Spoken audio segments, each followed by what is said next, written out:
जानवी बस का सफर करके उस शहर पहुंची जहां उसका कॉलेज था। सफर रात का था, लेकिन पूरी रात जानवी सोई नहीं। पूरी रात वो रोती रही और उसकी आंखों के सामने बस सात्विक का वो रोता हुआ चेहरा आने लगा। वो पहली बार सात्विक से दूर जा रही थी और वैसे भी उनके बीच कुछ ठीक नहीं चल रहा था। उसका दिल रो रहा था। उसे कई बार ऐसा लगा जैसे वही बस रुकवा कर वो वापस सात्विक के पास चली जाए, पर अपने पापा का चेहरा देख के वो खुद को संभाल लेती थी। जानवी को बस एक बात की खुशी थी कि भले वो अब सात्विक को देख नहीं पाएगी, लेकिन अब वो सात्विक से चैन से बात कर पाएगी। अब उसके घर वाले उसे रोकने टोकने के लिए नहीं रहेंगे। वो जब चाहे तब खुलकर बिना किसी से डरे सात्विक से बात कर सकती थी। जानवी कॉलेज के हॉस्टल में रहने वाली थी। हॉस्टल खुलने में समय था तो पहले वो लोग अपने रिश्तेदार के यहाँ गए।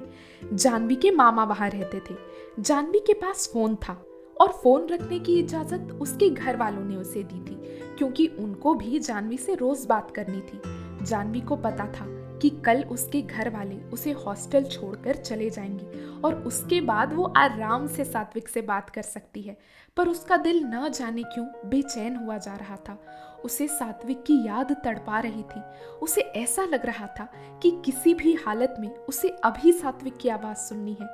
उसने अपने मामा की बेटी से कहकर फ़ोन पर रिचार्ज करवाया और सात्विक को कॉल किया। सात्विक उस समय अपनी दुकान पर था।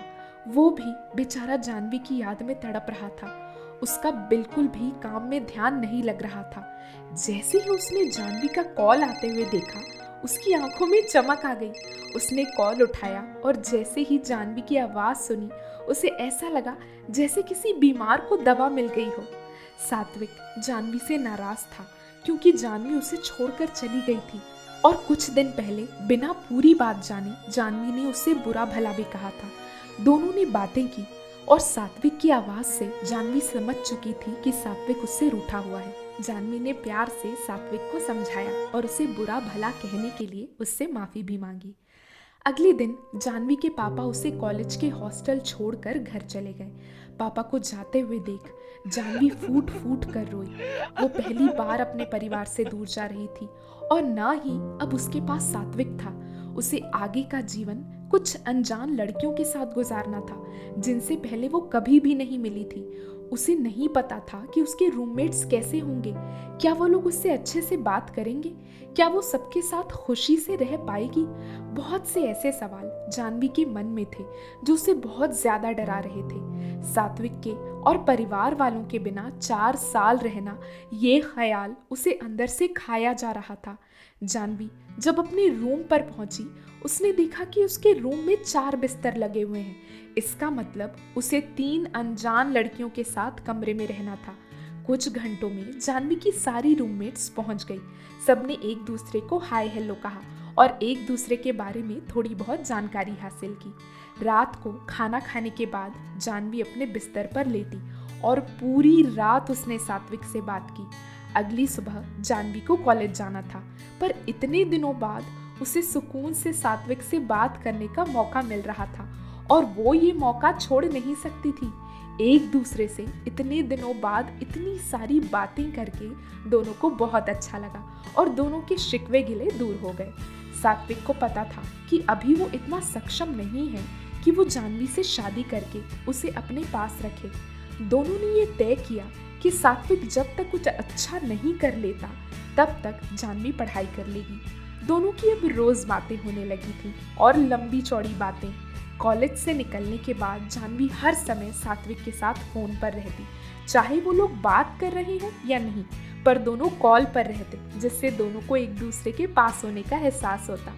दोनों एक बार मिलना चाहते थे क्योंकि जानवी के आने से पहले दोनों आखिरी बार मिल नहीं पाए थे, तो दोनों के मन में मिलने की एक गहरी आस बनी हुई थी। एक बार सात्विक की तबीयत खराब हो गई और जब सात्विक डॉक्टर के पास गया तो डॉक्टर ने उसे कुछ ऐसी बात बताई जिससे सात्विक डर गया और उसे लगा कि शायद उसे कुछ हो जाएगा। सात्विक परेशान रहने लगा और जानवी को न देख पाने का गम उसे वैसे ही अंदर से खाया जा रहा था। एक बार उसने जानवी से कहा, पता नहीं, मुझे कुछ ठीक नहीं लग रहा। मेरे मन में ऐसा डर बैठ गया है कि तुम्हारे घर वाले मुझे तुमसे दूर कर देंगे और मैं ऐसा होने नहीं दे सकता। इसलिए मुझे तुमसे शादी करनी है। जानवी ये बात सुनकर चौंकी जरूर, पर वो भी सात्विक को जान से ज्यादा चाहती थी, तो उसने कहा कि वो शादी करने के लिए तैयार है। कुछ दिन बीत गए और जानवी और सात्विक ये बात भूल चुके थे, पर मिलना तो उन्हें था ही।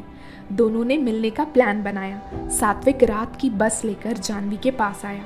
हॉस्टल में लड़कियां अगर हॉस्टल से बाहर जाती तो उन्हें वार्डन को बताकर जाना पड़ता था। अगर वार्डन परमिशन दे तो ही वो बाहर जा सकती थी, वरना नहीं। जानवी को पता था कि अगर वो ये कहेगी कि वो अपने बॉयफ्रेंड से मिलने जा रही है तो परमिशन देना तो दूर की बात, वार्डन सीधा उसके घर वालों को कॉल करेगी। जानवी ने अपनी वार्डन से झूठ कहा कि उसके रिश्तेदार वहाँ रहते हैं और वो उनके घर जाना चाहती है 2 दिन के लिए। सात्विक ने अपने किसी रिश्तेदार को वार्डन से कॉल पे बात करके झूठ कहने के लिए कहा। सात्विक के रिश्तेदार ने कॉल किया और वार्डन से कहा कि वो जानवी के चाचा बोल रहे हैं और वार्डन जानवी को 2 दिन के लिए उनके घर भेज दे। वार्डन राजी हो गई।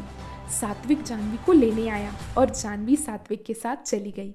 एक दूसरे को देख के सबसे पहले तो दोनों ने एक दूसरे को गले से लगाया। दोनों के मन को अब सुकून मिल चुका था। जानवी और सात्विक दोनों के चेहरों से दिखता था कि वो भी नाबालिग है।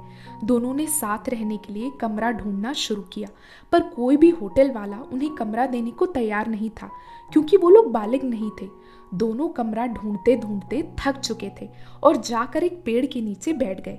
अचानक सात्विक ने जानवी से कहा, चलो ना, शादी करते हैं। जानवी ने सात्विक को देखा और पूछा, सच में? सात्विक ने कहा, हाँ, मैंने पहले भी तुमसे कहा था कि हम शादी करेंगे। जानवी ने कहा, ठीक है, चलो मैं तैयार हूँ। दोनों वहां से उठे और मंदिर ढूंढने लगे। थोड़ी दूर चलने के बाद उन्हें एक मंदिर दिखाई दिया और दोनों वहां जाकर बैठ गए। मंदिर में एक पुजारी थे और एक पुजारन भी थी। मंदिर के सामने एक घर था। उस घर से एक औरत पूजा करने के लिए मंदिर आई।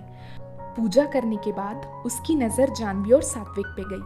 उन्हें देखकर उस औरत को समझ आ गया कि ये लोग यहाँ के नहीं हैं। वो उन दोनों के पास गई और उनसे पूछा, तुम दोनों कौन हो और यहाँ ऐसे क्यों बैठे हो? दोनों हिचकिचाने लगे। उन्हें डर था कि कहीं ये औरत उन्हें वापस घर ना भेज दे या फिर पुलिस में इनकी शिकायत ना करा दे। दोनों ने एक दूसरे की तरफ देखा और सात्विक की आंखों में देखकर जानवी को हिम्मत मिली। जानवी ने जवाब दिया, हम दोनों अपने घर से भाग कर आए हैं और शादी करना चाहते हैं। ये बात सुनकर वो औरत उन दोनों को अपने घर लेकर गई। उनसे सब कुछ पूछा कि वो लोग कहाँ से आए हैं, कितने साल से एक दूसरे को जानते हैं और उनकी उम्र क्या है। ये सब दोनों ने सब सच बताया और वो उनकी शादी के लिए मान गई। सारे लोग मिलकर वापस मंदिर गए और पुजारी को बताया कि वो दोनों शादी करना चाहते हैं। पुजारी ने कहा, नहीं बेटा, मैं इन दोनों की शादी नहीं कराऊंगा। ये घर से भाग कर आए हैं और ये मेरे लिए पाप है, पाप। तो दोस्तों, आपको क्या लगता है कि जानवी और सात्विक की शादी हो पाएगी? अपने अपने थॉट्स कमेंट बॉक्स में लिखकर ज़रूर बताइएगा। क्या आपको इसके आगे का चैप्टर चाहिए? ये भी कमेंट बॉक्स में लिखकर ज़रूर बताइएगा। अगर कहानी इंटरेस्टिंग लग रही है तो वीडियो को लाइक करें, शेयर करें और आगे के चैप्टर्स पाने के लिए हमारे चैनल को सब्सक्राइब करें और बेल आइकन क्लिक करें। Thank you.